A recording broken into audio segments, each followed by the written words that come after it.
আসসালামু আলাইকুম, welcome back to my channel Shyamli's home cooking. কেমন আছেন ভিউয়ার্স? আপনারা আশা করছি ভালো আছেন, সুস্থ আছেন।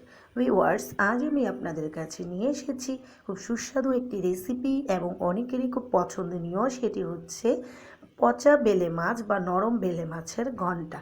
তো ভিউয়ার্স, এই ঘন্টা তৈরি করে আজ আমি দেখাবো যেটি কিভাবে রান্না করতে হয়। আর স্ক্রিনে ভিউয়ার্স যেই রেসিপিগুলো দেখতে পাচ্ছেন, আমার সেই রেসিপিটি যদি আপনারা দেখতে চান তাহলে আমার চ্যানেলটি ঘুরে আসুন। তো ভিউয়ার্স, এখন আমি চলুন আপনাদেরকে বেলে মাছের ঘন্টা করে দেখাই। তো ভিউয়ার্স, এখানে দেখতেই পাচ্ছেন আপনারা ঘন্টাটা সাজানো আছে, দেখুন কত সুন্দর লাগছে।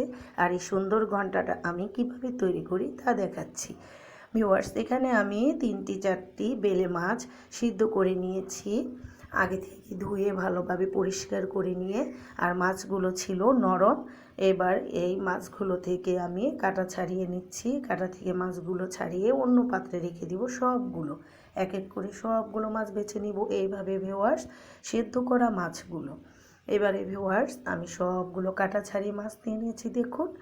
আর যে কাটাগুলো রয়ে গেছে সেটি আমি একটি পাত্রে নিয়ে নিয়েছি ভিউয়ার্স। এখন এখানে আমি কিছু পরিমাণ পানি দিয়ে কাটাগুলোকে ধুয়ে নিব। ভিউয়ার্স, এখানে অল্প কাটা, এটা না ধুলেও হতো, কিন্তু বেশি পর্যায়ে আপনারা ধোবেন তাই আমি দেখিয়ে দিচ্ছি। ভিউয়ার্স, কাটাতে লেগে থাকা যে মাছগুলো থাকে আসলে দেখা যায় না, কিন্তু অনেকগুলো মাছ থেকে যায়। আর সেগুলো পানি দিয়ে ধুলে মাছগুলো ছাড়িয়ে আসে, তাই এই পদ্ধতি। এবার এই পানিটা আমি পরে কাজে লাগাবো। চুলাতে ভিউয়ার্স বসিয়ে দিয়েছি ফ্রাই প্যানে পরিমাণ মতো তেল এবং একটি আলু ও 2টি বা 3টি পেঁয়াজ কুচি একসাথে। এখন এটিকে নেড়ে নেড়ে বাদামি কালার করে নিব। যতক্ষণ না বাদামি কালার হচ্ছে ততক্ষণ আমি নেড়ে নিচ্ছি। বাদামি কালার প্রায় হয়ে এসেছে ভিউয়ার্স। তো একেবারে বাদামি কালার করিনি, মিডিয়াম বাদামি কালার করছি, যেহেতু এটি ঘন্টা তৈরি হবে তাই। আর যদি কেউ আরও ভেজে নিতে চান ভেজে নিতে পারেন। এরপরে ভিউয়ার্স, এখানে দিয়ে দিচ্ছি 1 চা চামচ রসুন পেস্ট। আমি মাছের পরিমাণ বুঝে দিয়েছি, আপনারাও আপনাদের মাছের পরিমাণ বুঝে দিবেন। তারপরে ভিউয়ার্স, এখানে আমি দিয়ে দিচ্ছি 1 চা চামচের তৃতীয়াংশ আদা পেস্ট। ভিউয়ার্স, আদা পেস্টটা এখানে একটু কম দিতে হবে, আর রসুন পেস্টটা এখানে বেশি দিতে হবে। তারপরে দিয়ে দিচ্ছি এখানে 1/2 চা চামচ হলুদ গুঁড়ো, এবং এখানে আরও দিয়ে দিব মরিচের গুঁড়ো। এটা 1/2 চামচের একটু কম, বা আপনারা আপনাদের পছন্দ অনুযায়ী দিবেন। স্বাদ মতো লবণ দিয়ে দিচ্ছি। তো ভিউয়ার্স, গুঁড়ো মরিচটা কম দিব, কারণ এখানে আমি কাঁচামরিচ ফালিটা বেশি দিব, তাই জন্য ঝাল হবে এই পরিমাণে আমি মরিচের গুঁড়ো দিয়ে দিয়েছি। আর কষিয়ে নিচ্ছি তেলের সাথে ভালোভাবে নেড়ে চেড়ে কিছুক্ষণ। মশলাটা যখন ভালোভাবে কষানো হয়ে গেল ভিউয়ার্স, তখনই এখানে আমি দিয়ে দিচ্ছি একটুখানি পানি, সেই পানিটা যেই পানিটা আমি মাছের কাটা ধুয়ে বের করেছিলাম। তো এই পানিটার সাথে এখন আমি আবার একটু কষিয়ে নিব যতক্ষণ না তেল ভেসে আসে। তো ভিউয়ার্স, দেখুন কষানো হয়ে গেছে, মশলার কালারটাও কিন্তু চেঞ্জ হয়ে গেছে। এই পর্যায়ে এখন আমি এখানে দিয়ে দিব টুকরো করে রাখা একটি টমেটো ও কতগুলো মরিচের ফালি। তো ভিউয়ার্স, এই টমেটোর সাথে এখন ভালোভাবে নেড়ে নেড়ে নিচ্ছি, দেখতেই পাচ্ছেন।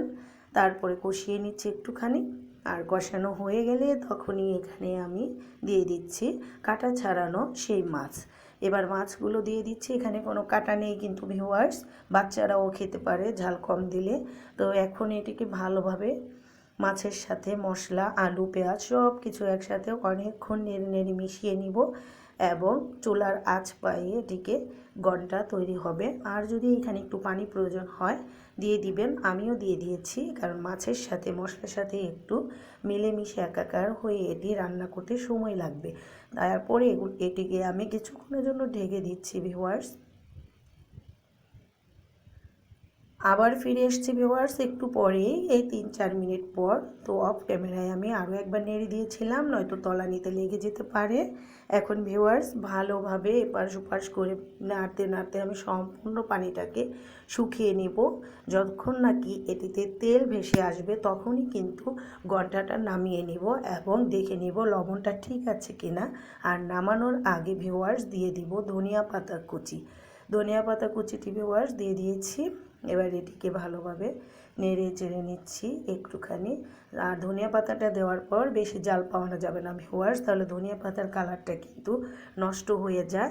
আর তার আগে বলুন ভিউয়ার্স, রেসিপিটি কেমন লাগলো? যদি ভালো লেগে থাকে তাহলে লাইক দিতে ভুলবেন না। আর আমার চ্যানেলে আপনি নতুন হয়ে থাকলে এখনই সাবস্ক্রাইব করে ফেলুন আর পাশে থাকা বেল বাটনে ক্লিক করে দিন। আর এভাবে আমার উৎসাহ বাড়িয়ে দিন। তো ভিউয়ার্স, তার আগে আমি এখানে দিয়ে দিচ্ছি একটি কচি লেবু পাতা, গাছ থেকে ছিঁড়ে এনেছি। এবার ধুয়ে টুকরো করে ঘন্টাতে দিয়ে দিচ্ছি। ভিউয়ার্স, অনেকেই জানেন ঘন্টাতে লেবু পাতা দিলে স্বাদ এবং ঘ্রাণ আরও একটু পারফেক্ট বেশি বেড়ে যায়। তো আপনারা যারা ইচ্ছে হয় দিবেন। তো ভিউয়ার্স, লেবু পাতা দেওয়ার পর এটিকে বেশিক্ষণ নেড়ে চেড়ে জাল পাবেন না, তাহলে লেবু পাতার একটি তেতো ভাব আছে তার বের হয়ে আসবে, তখন ঘন্টাটা ভালো লাগবে না। তো ভিউয়ার্স দেখুন কত সুন্দর লাগছে, আপনাদের কাছেও আশা করছি ভালো লাগছে ভিউয়ার্স। তো ভিউয়ার্স, আজ আমি এখানেই শেষ করছি, ফিরে আসবো আবার আগামী ভিডিও নিয়ে। Bye bye viewers.